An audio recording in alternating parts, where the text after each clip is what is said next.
Item ಯಾವುದೇ ಇರಲಿ try ಮಾಡಿ ಆಚಿ ಚಿಕನ್ ಮಸಾಲಾ. ಮೈಸೂರು ದಸರಾ ಬಗ್ಗೆ ಸಂಸದ ಯದುವೀರ್ ಸಲಹೆ ನೀಡಿದ್ದಾರೆ. ಜಿ ಕನ್ನಡ ನ್ಯೂಸ್ಗೆ ಯದುವೀರ್ ಒಡೆಯರ್ ರಿಯಾಕ್ಟ್ ಮಾಡಿದ್ದಾರೆ. ಸಭೆಯಲ್ಲಿ ಹಲವಾರು ಸಮಸ್ಯೆಗಳನ್ನು ಮಂಡಿಸಿದ್ದೇವೆ ಅಂತ ಅವರು ತಿಳಿಸಿದ್ರು. ಮೈಸೂರು ದಸರಾ ಮಹೋತ್ಸವದ ಬಗ್ಗೆ ಸಭೆಯ ವಿಚಾರಕ್ಕೆ ಸಂಬಂಧಪಟ್ಟಂತೆ ಸಭೆಯ ಬಳಿಕ ಯದುವೀರ್ ಒಡೆಯರ್ ರಿಯಾಕ್ಟ್ ಮಾಡಿದ್ರು. ಸಭೆಯಲ್ಲಿ ಹಲವಾರು ಸಮಸ್ಯೆಗಳನ್ನು ಮಂಡಿಸಿದ್ದೇವೆ. ದಸರಾ ಟಿಕೆಟ್ ಹಂಚಿಕೆ ಸರ್ಕಾರ ಮಾಡೋದು ಬೇಡ, ಬುಕ್ ಮೈ ಶೋ ರೀತಿಯಲ್ಲಿ ಒಂದು ಏಜೆನ್ಸಿಯನ್ನ ತನ್ನಿ ಅಂತ ಯದುವೀರ್ ಸಲಹೆಯನ್ನ ನೀಡಿದ್ದಾರೆ. ಜೊತೆಗೆ ಅಂದ್ರೆ ಈ ಪಾಸ್ ಗೊಂದಲ ಏನಿದೆ ಅದಕ್ಕೆ ಬ್ರೇಕ್ ಹಾಕಿ ಪ್ರತ್ಯೇಕ ಏಜೆನ್ಸಿಯನ್ನ ನೇಮಿಸಿ ಸಂಪ್ರದಾಯ ಹಾಗೆ ಶಿಷ್ಟಾಚಾರದ ಜೊತೆಗೆ ಸುರಕ್ಷತೆಗೆ ಆದ್ಯತೆ ಸಿಗಲಿ ಅಂತ ಸಿಎಂ ಉನ್ನತ ಮಟ್ಟದ ಸಭೆಯ ಬಳಿಕ ಯದುವೀರ್ ರಿಯಾಕ್ಟ್ ಮಾಡಿದ್ರು. ಕಳೆದ ಬಾರಿ ಏನೆಲ್ಲ ದುರ್ಘಟನೆಗಳು ನಡೆದಿದ್ವು ಅದು ಈ ಬಾರಿ ನಡೆಯೋದು ಬೇಡ, ಆ ಘಟನೆಗಳಿಂದ ಪಾಠ ಕಲಿಯಿರಿ ಅಂತಲೂ ಕೂಡ ರಿಯಾಕ್ಟ್ ಮಾಡಿದ್ದಾರೆ. ಜಿ ಕನ್ನಡ ನ್ಯೂಸ್ಗೆ ಸಂಸದ ಯದುವೀರ್ ಕೃಷ್ಣದತ್ತ ಚಾಮರಾಜ ಒಡೆಯರ್ ರಿಯಾಕ್ಟ್ ಮಾಡಿದ್ದಾರೆ. ಈಗಾಗಲೇ ಮುಖ್ಯಮಂತ್ರಿಗಳು ಈ ಉನ್ನತ ಮಟ್ಟದ ಸಭೆಯನ್ನು ನಡೆಸಿದ್ದಾರೆ, ಅದು ಸಂದೇಶವನ್ನು ಕೊಟ್ಟಿದ್ದಾರೆ. ಯಾವುದೇ ರಾಜಕೀಯ ಬೇಡ, ಎಲ್ಲರೂ ಕೈ ಜೋಡಿಸ್ಕೊಂಡು ಕೆಲಸವನ್ನು ಮಾಡಿ ಅಂತ. ಅದಕ್ಕೆ ತಕ್ಕ ನಮ್ಮ ಎಲ್ಲ ಬೆಂಬಲ ಇದೆ, ಅದರಲ್ಲಿ ಏನು ಅನುಮಾನ ಬೇಡ. ಆದರೆ ಒಂದಾದರೂ ಸತ್ಯ, ಇದು ಕೆಲವು ಸಮಸ್ಯೆಗಳು ಇದ್ದೇ ಇದ್ದಾವೆ, ಅದನ್ನು ನಾವು ಮಂಡಿಸಿದ್ದೀವಿ. ಅದನ್ನು ಅವರು ಎಲ್ಲ ಗಮನಿಸಿದ್ದಾರೆ. ಒಂದು ಈ ಟಿಕೆಟ್ ಹಂಚಿಕೆ ವಿಚಾರ ನಾನು ಹೇಳಿದ್ದೀನಿ, ನಿಮ್ಗೆ ಯಾರಿಗೂ ಬೇಡ ಅದು.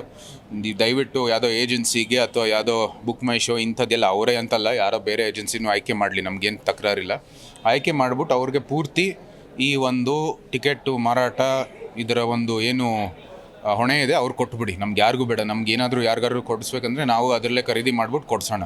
ನಮಗೆ ಯಾವುದೇ ರೀತಿಯ ಒಂದು ಸಮಸ್ಯೆ ಇಲ್ಲ. ಯಾತಿಕಂದರೆ ಇದು ಭಾಳ ದೊಡ್ಡ ಒಂದು ಸಮಸ್ಯೆ ಆಗಿದೆ. ಒಂದು ಕಡೆ ಅವರು ಅದರದ್ದು ಮಾರಾಟ ಮಾಡ್ತಾರೆ, ಅವ್ರಿಗೆ ನ್ಯಾಯ ಸಿಗೋದಿಲ್ಲ. ಯಾತಿಕಂದರೆ ಅವ್ರು ಬಂದು ಅಲ್ಲಿಗೆ ಟಿಕೆಟ್ ಕೊಡುವಾಗ ಅಲ್ಲಾಗಲೇ ಟಿಕೆಟು ಸೀಟ್ಗಳೆಲ್ಲ ತುಂಬಿಟ್ಟಿದ್ದಾವೆ.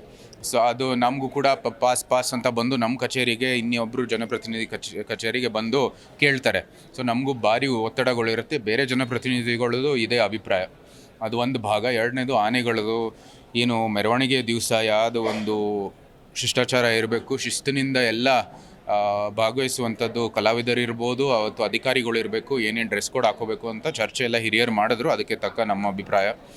ಜೊತೆಗೆ ಇಡೀ 10 ದಿನ ಅದು ಆನೆ ಬರೋ ದಿನದಿಂದ ಅಂದರೆ ಆಗಸ್ಟ್ ಈಗ 26ನೇ ಒಂದು ಆಯ್ಕೆ ಮಾಡಿದ್ದಾರೆ ದಿನ, ಆವತ್ತಿಂದ ಆನೆ ಹೋಗೋವರೆಗೂ ಆ ಜಾಗ ಏನಿದೆ ಭುವನೇಶ್ವರಿ ತಾಯಿ ದೇವಸ್ಥಾನ ಬಲಿ ಮತ್ತು ಕೋಡಿ ಸೋಮೇಶ್ವರ ಕಾಲಭೈರವೇಶ್ವರ ಬಲಿ, ಅಲ್ಲಿ ಒಂದು ದೊಡ್ಡ ಜಾತ್ರೆನೇ ನಡೆಯುತ್ತೆ. ಜನರು ಬಂದು NGOಗಳು ಬಂದು ಏನೇನೋ ಕಾರ್ಯಕ್ರಮಗಳು ಮಾಡೋದು, ಎಲ್ಲ ರೀತಿಯ ಒಂದು ಅನವಶ್ಯಕವಾದಂಥ ಕೆಲಸಗಳು ನಡೀತದೆ.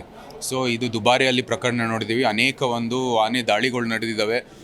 ಸಾಕಿರೋ ಆನೆಗಳೇ ದಾಳಿ ಮಾಡಿರ್ತಕ್ಕಂಥದ್ದು ನಾವು ನೋಡಿದ್ದೀವಿ. ಆ ಹಿನ್ನೆಲೆಯಲ್ಲಿ ಯಾವ ರೀತಿ ಕ್ರಮ ತಗೋಬೇಕು, ಆ ಜಾಗದಲ್ಲಿ ನಮ್ಗೆ ಯಾರಿಗೂ ಬೇಡ. ನಮ್ಮ ಸಂಸ್ಕೃತಿಯನ್ನು ದೇವಸ್ಥಾನಕ್ಕೆ ಹೋಗಬೇಕಾಗಿರುವಂಥದ್ದು ಅರಮನೆ ದೃಷ್ಟಿಯಿಂದ ನಮ್ಮ ಏನು ಕಾರ್ಯಕ್ರಮಗಳಿದೆ ಅದು ಮಾಡ್ಕೊಳ್ಳೋದು ಬಿಟ್ಟರೆ ನಮಗೂ ಕೂಡ ಅಲ್ಲಿ ಅವಕಾಶ ಬೇಡ. ಅಲ್ಲಿ ಒಂದು ಒಳ್ಳೆ ಶಿಸ್ತಿನಿಂದ ಒಂದು ಕೆಲಸ ನಡೀಲಿ ಅಂತ ನಮ್ಮ ಒಂದು ಅಭಿಪ್ರಾಯವನ್ನು ಹೇಳಿದ್ವಿ. ಬೇರೆ ಕೆಲವು